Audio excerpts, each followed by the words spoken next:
দেখছেন সব গাছগুলো কোকড়াই গেছে। তো এটার সলিউশন কি আজকে আপনাদের বলে দেব। আসসালামু আলাইকুম বন্ধুরা, আপনারা সবাই কেমন আছেন? বন্ধুরা, প্রত্যেক দিন মতো চলে আসলাম আজকেও মরিচ গাছের ভিডিও নিয়ে। আর অনেক ভাই কমেন্ট করছিলেন যে ভাই মরিচ গাছের ব্যাপারে আর একটু বিস্তারিত জানাইতে। তো বিস্তারিত বলতে গেলে কীরকম যে আপনাদের কাছে যাই মনে হোক, কিন্তু আমার কাছে মনে হয়েছে এটাই যে আপনাদের রোদের বেশি অতিরিক্ত তাপমাত্রার কারণে আপনার গাছগুলো নষ্ট হয়ে যেতেছে। কেননা দেখেন এই জায়গা দিয়ে উপর দিয়ে গাছ আছে, এই কারণে। আর ওই দিক দিয়ে কিন্তু কোনো গাছ নাই, মানে কি আশেপাশে কোনো গাছ নাই। তো এদিক দিয়ে গাছ আছে, মানে বিকালবেলা যে ছাওয়া পাইতেছে বা দুপুরবেলার ছাওয়াটা রোদটা পড়তেছে না, যার কারণে এদিক দিয়ে গাছগুলো দেখেন একেবারে তরতাজা আছে আর হাওয়া বাতাস ভালো পাইতেছে। এই কারণে এই দিকের গাছগুলো দেখেন কত বড় বড়, আর এই দিকের গাছে ফুল ভরা, সব গাছে কম বেশি ফুল আছে, ফল আছে। আর আস্তে আস্তে এই দিকে যাওয়ার সাথে সাথে মনে করেন আপনার, তো যত এদিকে আসতেছে ততই দেখেন আস্তে আস্তে এই গাছগুলা মরা বাঁধতেছে। তো এই গাছগুলো ঠিক আছে, এই দেখেন এই যে একটা মানে কি কুকড়াই গেছে গাছ। তো এটা হচ্ছে অতিরিক্ত তাপমাত্রার কারণে। তো এটার সলিউশন কি সেটা আজকে আপনাদের বলে দেব। সলিউশন বলতে কি ওষুধ দিলে, কি স্প্রে দিলে আপনার এগুলো ঠিক হবে, তো আপনাদের সব কিছু আজকে বলে দেবো। দেখেন এই সাইড দিয়ে সব গাছগুলো ঠিক আছে, বাট এদিক দিয়ে আস্তে আস্তে সমস্যা শুরু হয়েছে। কেননা বললাম না, এই দিক দিয়ে একটু বিকালবেলার রোদ কম পাইছে, দুপুরের দিকের রোদ এই জায়গা দিয়ে কম পাইছে, এই কারণে এই দিকের গাছগুলো ঠিক আছে, এদিকের গাছগুলো আপনার এরকম কুকড়াই গেছে। বাট এই জায়গায় মরিচ আছে, দেখছেন মরিচ কিন্তু গাছগুলার প্রত্যেকটা গাছে মরিচ আছে, বাট আপনার মরিচগুলো ছোট ছোট। এই দেখেন এই যে মরিচগুলো ছোট ছোট, কিন্তু মরিচ আছে প্রচুর পরিমাণে।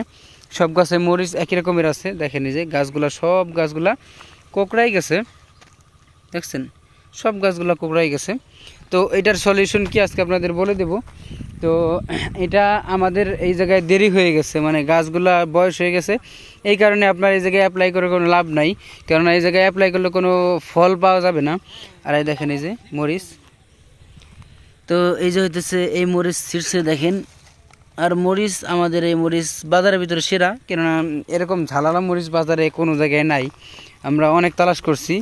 আর আমাদের এই জায়গার যে ইয়াটা আছে, মরিচটা আছে, এই মরিচই সব জায়গায় চলে। দেখেন এই যে দেখছেন। তবে এই জায়গার গাছগুলো এরকম কোকড়া মোকড়া হওয়ার কারণ বললামই তো আপনাদের, মানে এই সমস্যাটা প্রচুর পরিমাণে দেখা দিছে। আর ওই পাশে নাকি ওই ওষুধটা ইউজ করছে, তো ওই জায়গায় এই সমস্যার সমাধান হয়ে গেছে। তো আচ্ছা ভাই, এবার বলেন ওষুধের নাম কি যেন বললেন?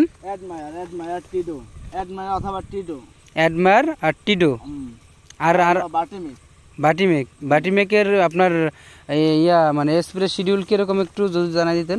3 দিন পর পর 2বার ব্যবহার করলে হবে। 3 দিন পর পর 2বার? আচ্ছা। আর ওই 7 দিন পর পর কি জানেন? 7 দিন 14 দিন অ্যাডমায়ার অথবা টিডো, এই দুটো হলে 7 দিনে 7 দিন পর একবার, 7 দিন পর একবার, মানে 14 দিনে ঠিক হয়ে যায়। 14 দিনে ঠিক হয়ে যায়। আচ্ছা বুঝলাম। এই হচ্ছে আপনার শিডিউল, মানে কি আপনার এই যে ওষুধের নামগুলো বললাম, এই ওষুধ 2টা নিলে আপনার কম বেশি সমস্যার সমাধান হয়ে যাবে। আর সমাধান বলতে কি, এখন গাছের যদি ভাই এরকম বয়স বেশি হয়ে যায় তাহলে কিন্তু ঠিক হবে না, কি ভাই ঠিক না? এইটা ঠিক হবে না, কেননা এটা গাছের বয়স অনেক হয়ে গেছে না। যদি আপনার গাছ ছোট থাকে, ছোট থেকেই সমস্যা দেখা দেয়, ওই সময় আপনি সাথে সাথে ঠিক করে ফেলতে পারবেন। আর যদি দেখা যায় যে এরকম বয়স্ক গাছ হয়ে গেছে, তাহলে আর ঠিক হবে না, ঠিক হওয়ার সম্ভাবনা নাই। ঠিক আছে, তো এই হচ্ছে সলিউশন। তো আমাদের ওই পাশে যে মানে বইটা আছে, ওই জায়গার যে প্রজেক্ট, ওই প্রজেক্টের ভিতরে আপনাদের এই গাছে ওইরকম সমস্যা দেখা দিচ্ছিল। কেননা এখন তো প্রচুর পরিমাণে রোদ হয় সব সময়, জানেনই, মানে হইলে ঝড় হয়, না হইলে রোদ, এরকম একটা অবস্থা।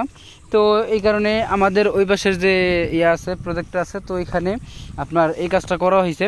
তো এখানে আলহামদুলিল্লাহ ভালোই মানে আপনাদের মানে সলিউশন পাওয়া গেছে এখানের থেকে।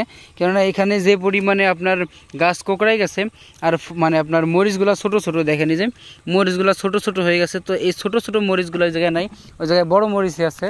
তো ওইটা আপনাদের পরের ভিডিওতে, নেক্সট ভিডিওতে দেখাই দিব।